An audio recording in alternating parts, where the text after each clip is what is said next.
Hello, everybody. Hello, Sandy. Hi, everybody. It is good to see you here. Okay, today we are doing Scottish thistles with our wildflower challenge. I think that's it. There's calendar. All right, so I am sending you another link, but this one is just for a reference. This is a watercolor painting I did of Scottish thistle. So if you head to that link, you will see a painting I did. Now the painting there is, it actually has a little bit of a story behind it. So a friend of my mom's who went to high school with her name was Mary. Her father was from Scotland, and she had commissioned this painting from me a few years ago. And Mary, unfortunately, passed away from COVID complications earlier this year. So this painting kind of has a lot of significance for me. It was one of the first commissions I did, and it was somebody who just loved artwork and wanted to support me and encourage me. And I didn't know her very well, but she wanted to support the arts. And every year she bought one of the ornaments that I paint every year.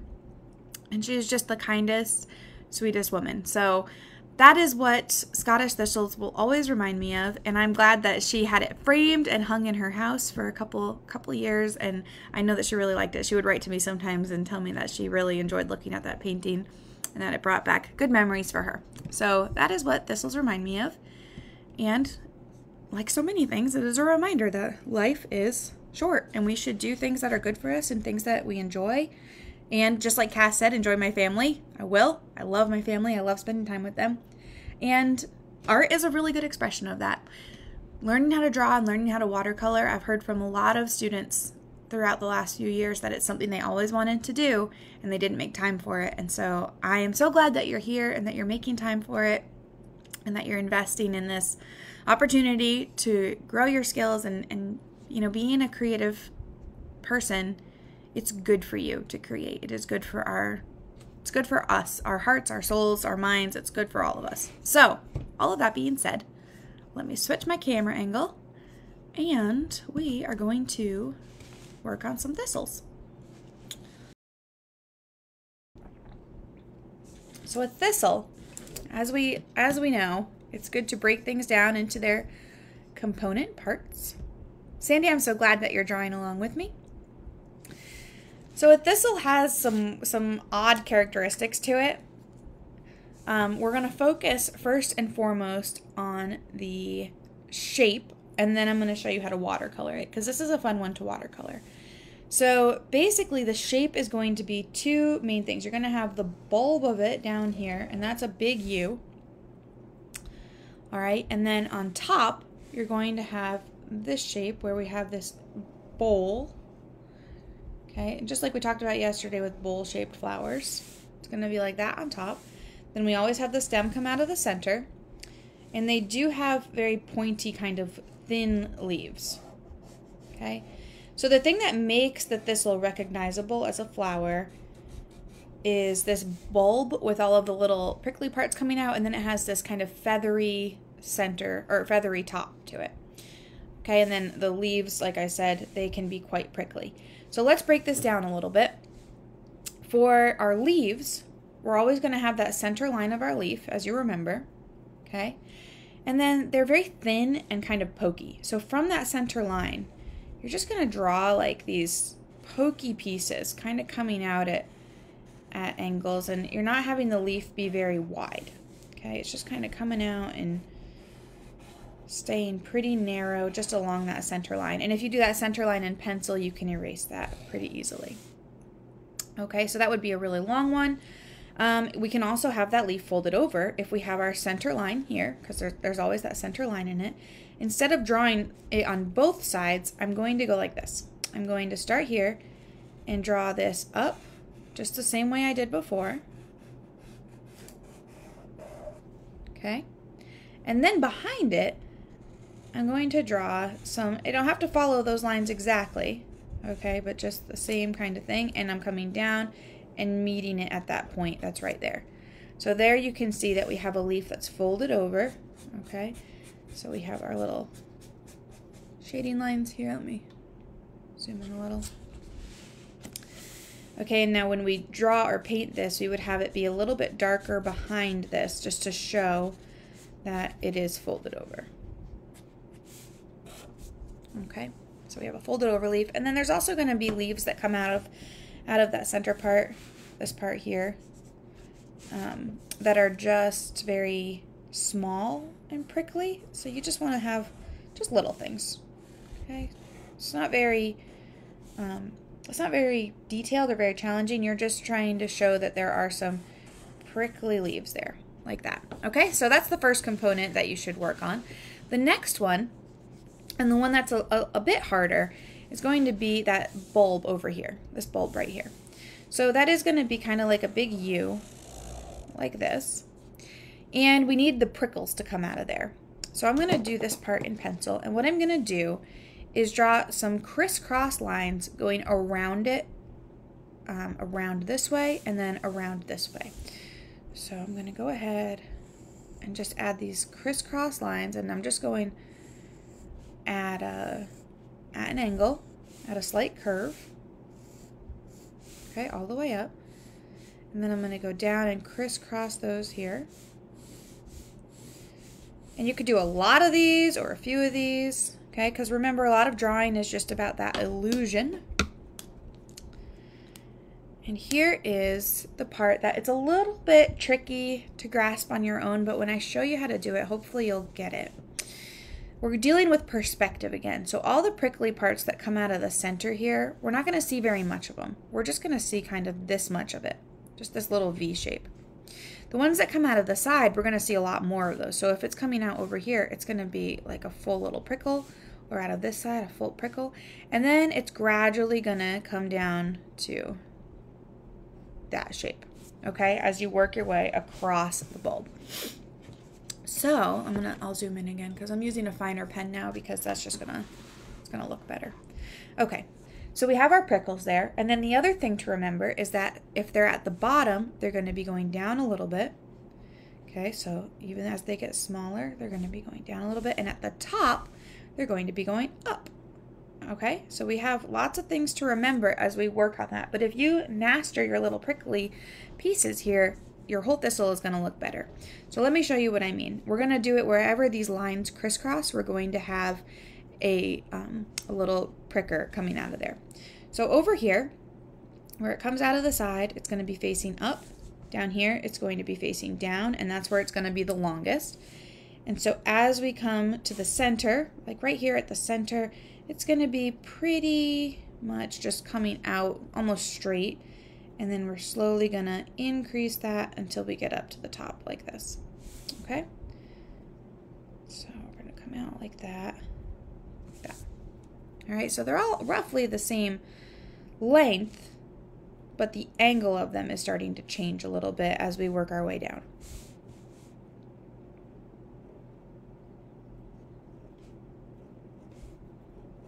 And then down here along the bottom, that's where we're first going to start to change the perception of it and have them be a little bit shorter because they're facing us straight on. Okay, so far so good? What do you guys think so far? Just making sense?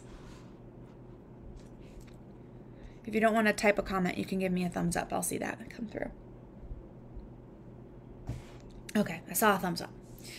So let's go ahead and do the ones that are down the center here, because those are also going to be pretty straightforward. And we are going to change the direction of them, but they're going to be smaller.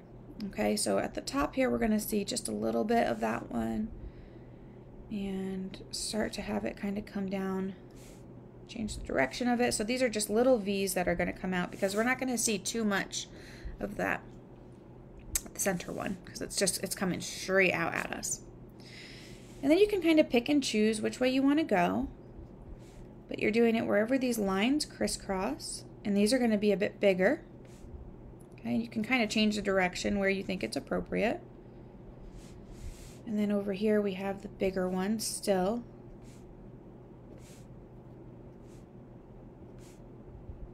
Come out that way, and we're going to do the same thing on the other side, and I'll just do it a little quicker here.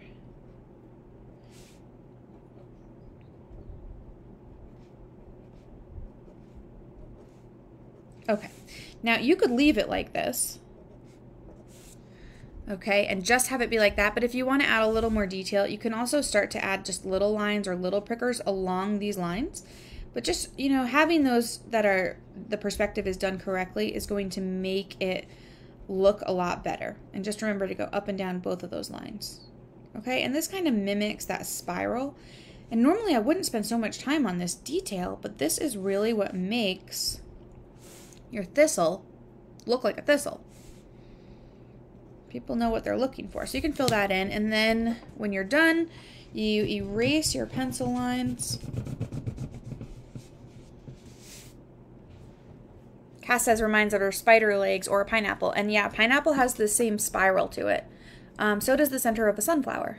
So, you know, there's lots of different ways that you can use these lessons and these techniques. Okay, and I'm just going to stop now or else I'll never stop. So let me back that up a little bit. Okay. Now in the same way that we did when we did our Black-Eyed Susan, if you know which way the light is coming from, because this is a bulb, sometimes I'll draw a little sun, because this is a bulb shape, it's going to be lighter on the side where the light is hitting it and dark on the other side. So even after you have all of your prickly parts in, you can also add some shading just to make it look like that round cylindrical shape. And I'm just doing this really quickly. I'm not spending too long on it. I just want to show you what I mean. Okay, so as you have that highlight there, so you can add shading, and that's going to be really useful when it comes time to paint it. Okay, and then the very top part is the easiest part. For the top part, we have this shape here. Let me switch back to my Sharpie. We have this shape here. Okay, and the feathery parts are going to come out of it at all angles, and you can just do this with a bunch of lines, just overlapping each other and roughly following the shape of that cone.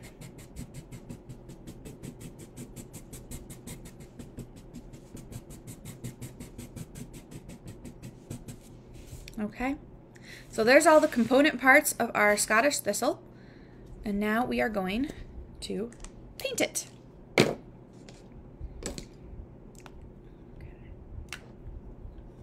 Back that up a little. Put that over there.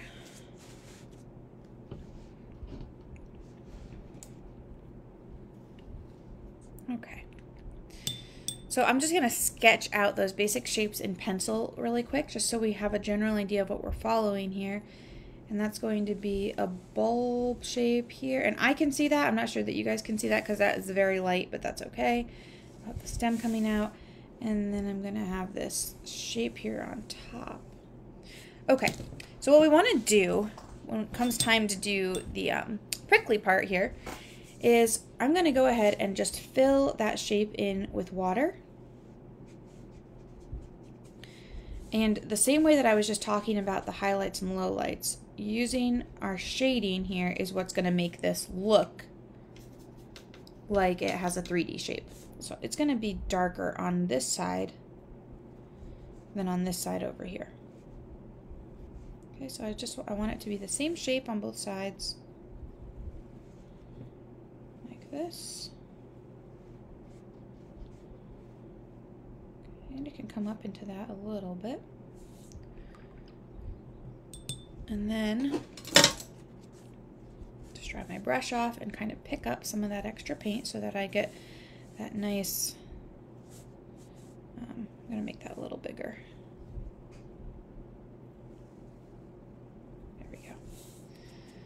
Okay, so if I pick up some of that paint right there while it's still wet, I'm going to get some nice highlights, and I can go in, grab a little darker paint, and start to add that darker paint while it's wet.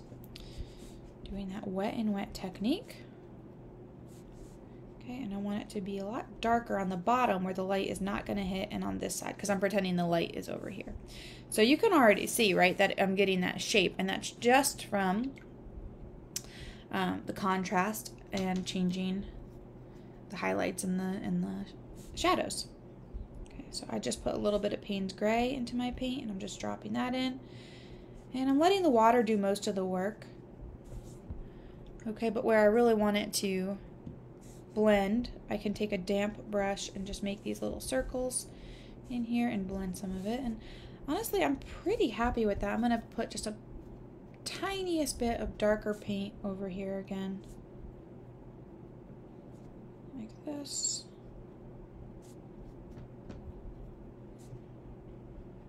Because remember, a painting comes to life when there is contrast. Okay, so there is the bulb of our thistle, and we're gonna let that dry and come back and do the other lines in a minute. For the top part here, we're gonna start by just having a really light, kind of like a pink.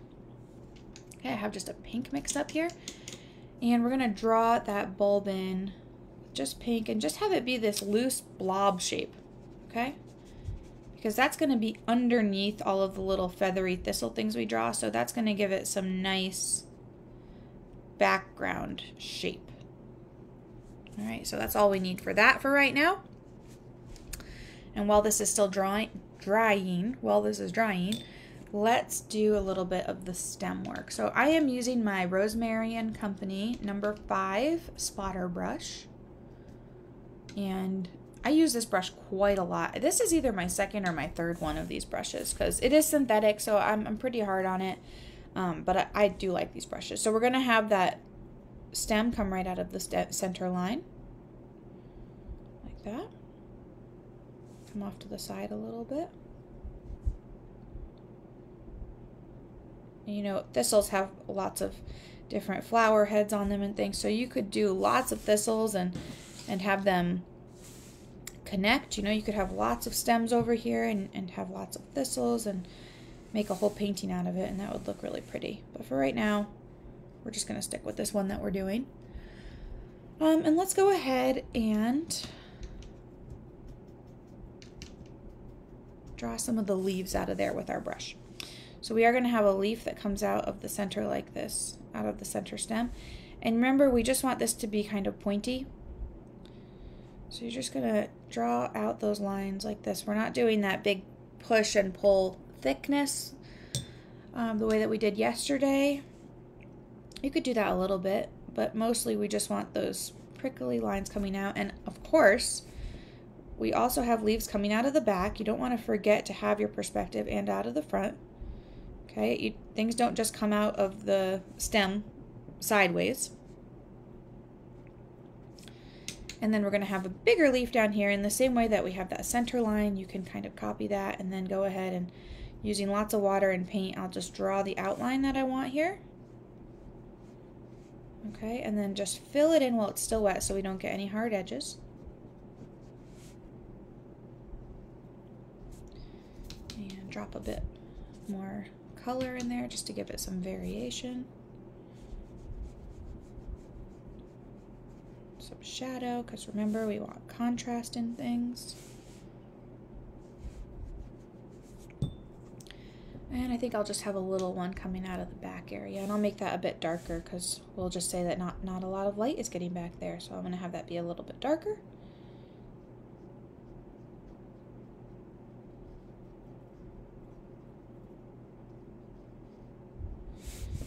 And if I add a bit of a darker line to the outside part of my stem, that's going to give it some nice shading and some nice shape as well.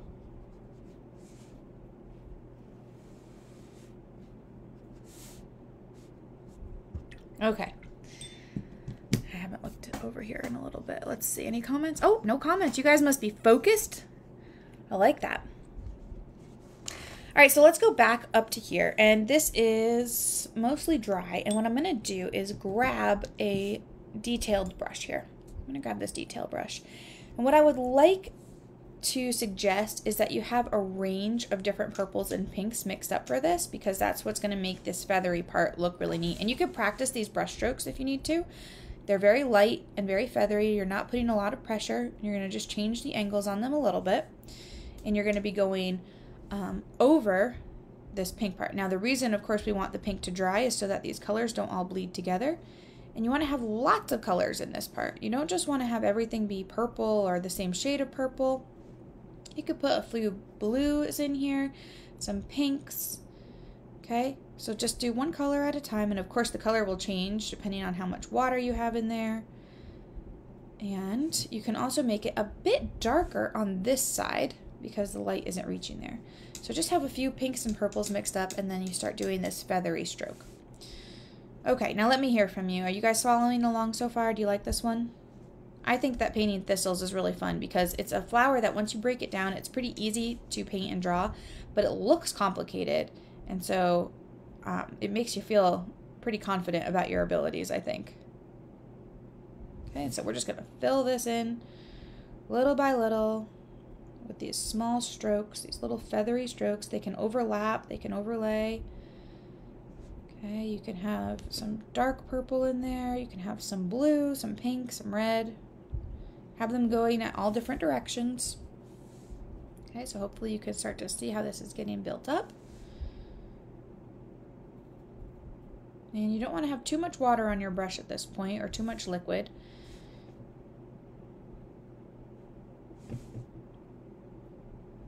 Okay, nobody commented back, but I'm just going to assume it's because you're all busy painting and drawing with me.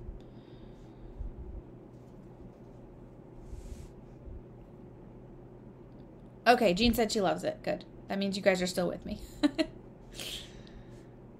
So we're still just incorporating all these strokes in here.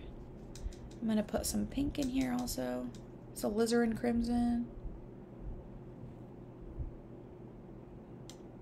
Okay, good. A couple comments. Brooke says most days she feels like a kindergartner.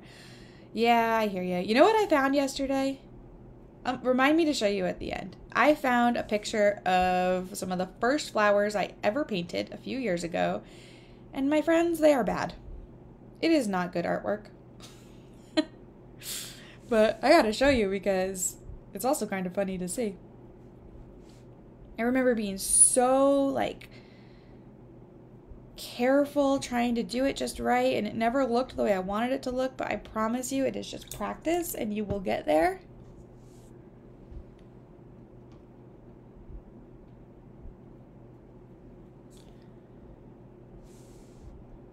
Okay, add some pink. I don't have my palette in front of me that has my really bright vivid pink in it, and I do want to add that kind of pink into here, so let me just see if I have it nearby.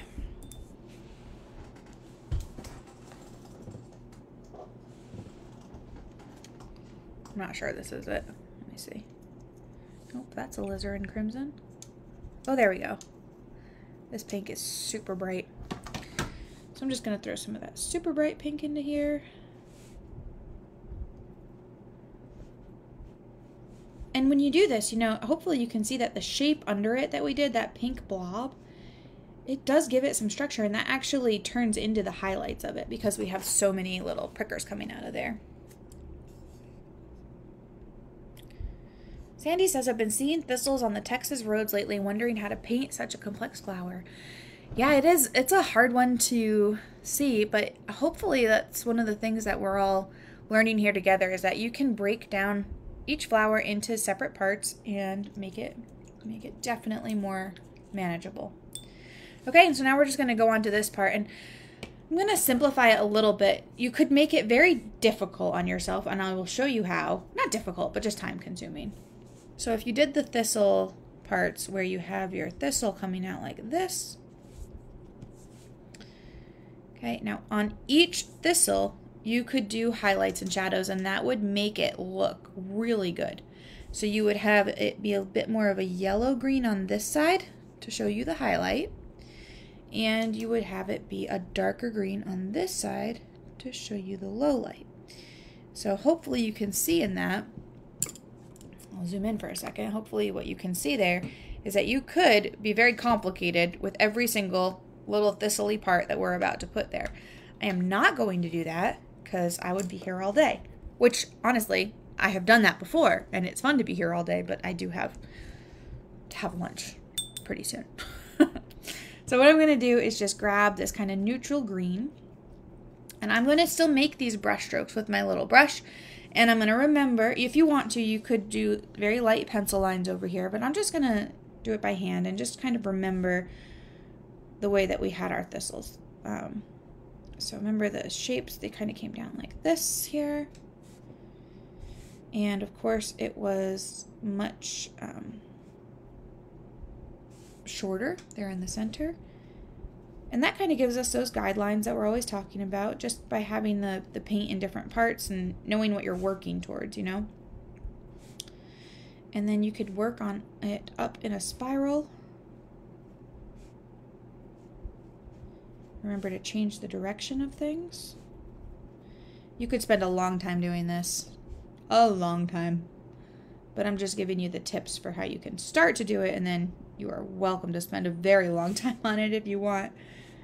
Okay, and I'm just kind of going in those line shapes, those X's that we had, trying to remember it. And just like I said, once you have the basics in, you can add a lot more lines here. Just follow the guidelines that you have for yourself. So make sure you're following those, like those X kind of lines. I believe that this kind of shape, like on a pineapple or on a sunflower or on whatever else, Thistle. I'm trying to think of where else it is. I think it's called a Fibonacci spiral, and I read that somewhere, and I don't really understand how it works because I'm not a mathematician. But say you are a mathematician, then you might understand how it works. Be like, oh yeah, Alex, it's a Fibonacci spiral. You're right. Okay, so again, I could spend a long time here, and I'm not going to spend a super long time. But do you see how having that layer underneath here, where it was darker on this side and lighter on this side, has changed the whole shape of things, and it has given it this 3D structure? Isn't that cool? All right. I'm going to town with these things now. I probably shouldn't do that, but I can't stop myself.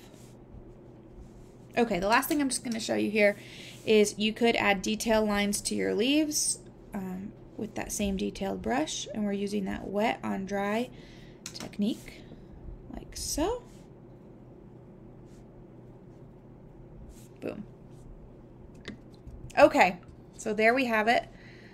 A pretty quick and easy thistle.